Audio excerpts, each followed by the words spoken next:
So in this video, I'll be featuring a lot of organizing stuff.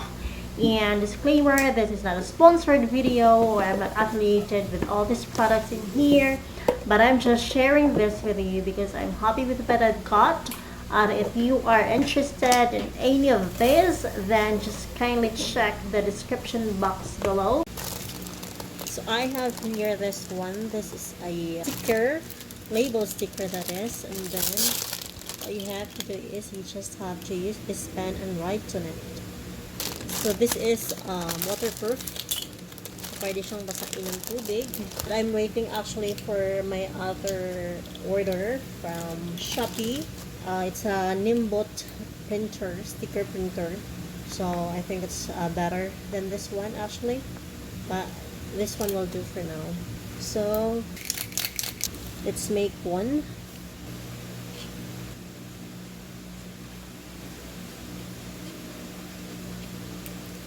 It's not really the best, but this one will do for now.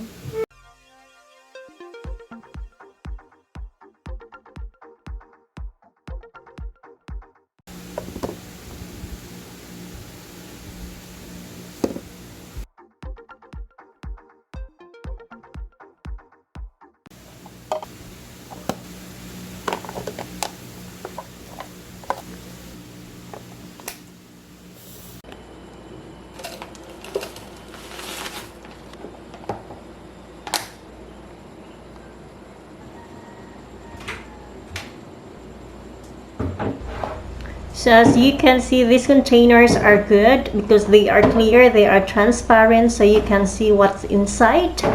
Of course, you have the label also, and they are stackable, so it saves space. And yeah, they look nice.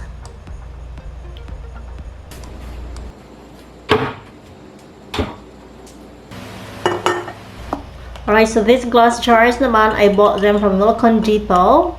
So they are really very affordable. I was shocked because I thought the price was 300 something per piece, but it turned out that it wasn't ready for a set. So murang-mura lang talaga siya. And yeah, it's good because you can see what's inside. And another thing is that it's got a label already for the coffee, tea, and sugar. So it's nice. I loved it.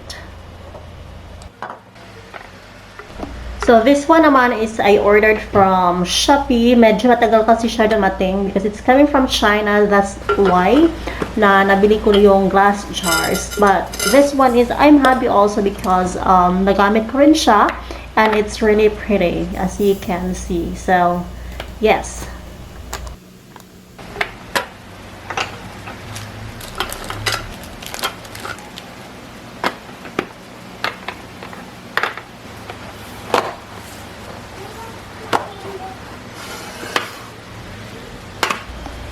So I have here a clear container. It's a box with a division in it. So kasyang-kasya lang talaga yung tea bag. So maganda siya because I'm able to separate different flavors of teas. So it's transparent, it's clear. I can see what's inside. So alam mo kung ano yung kukunin ko. And it's really organized, it's neat. And the other thing is that it's stackable. So you're able to save space with that, and also it has got a cover in it, so yeah, I'm really happy with that.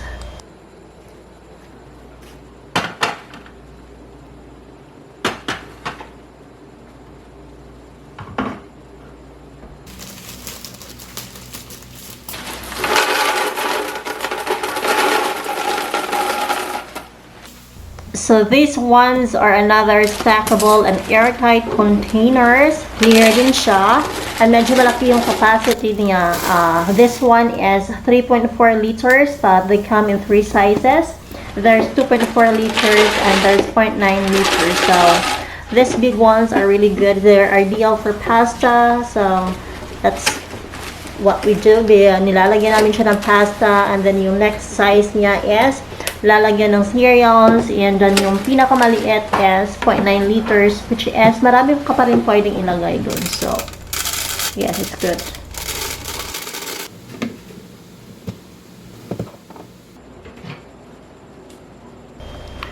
So I don't bother to put a label anymore because they're all pasta in there, and you can see that they are pasta, and we know that they are pasta. So I don't feel the need to put a label. So yes, ganyan ko na lang siya nilalagay. Wala nang label pa.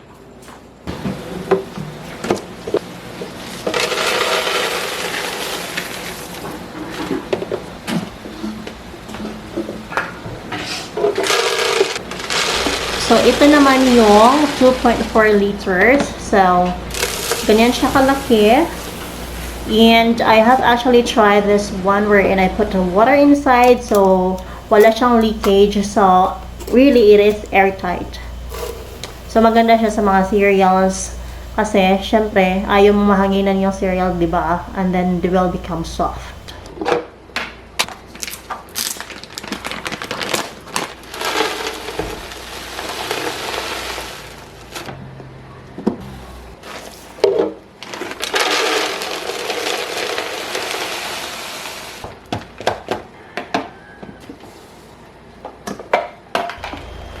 Then, ito naman yung 0.9 liters. So, yan, nilalagyan ko ng mga snacks and nuts and whatnot. So, same, stackable pa rin siya, and it's clear, and it's transparent, and it's good, it's airtight.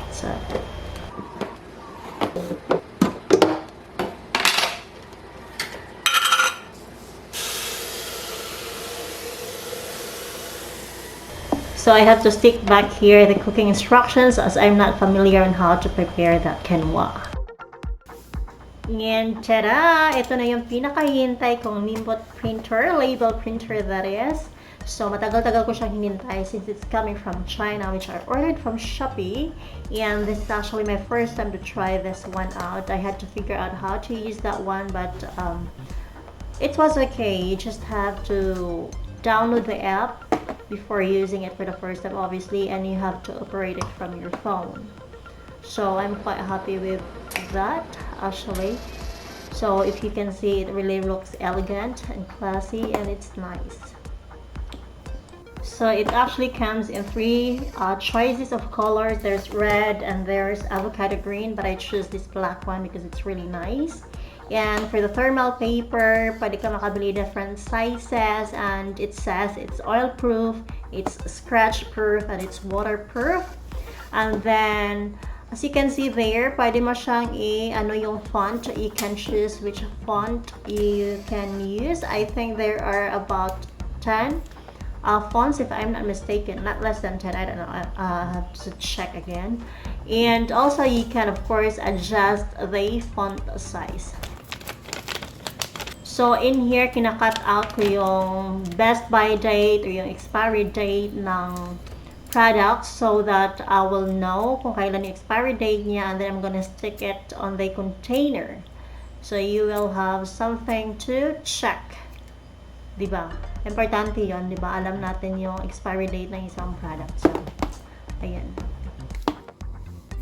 And then of course, you can also cut out and stick to the containers the nutritional facts of the product or the ingredients list. If that's something that is important to you, then you will have a reference.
So it does really look neat and organized if same yung size, shapes, and colors ng containers na nilalagyan niyo. So it really is good.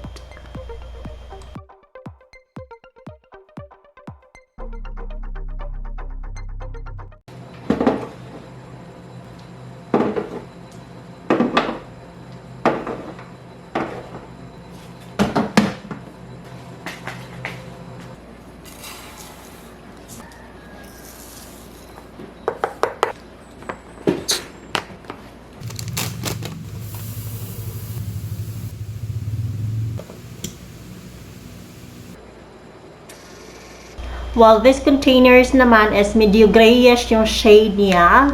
It's not really like the white or very transparent, but still you can see what's inside, and they are stackable. So maganda pa rin siya.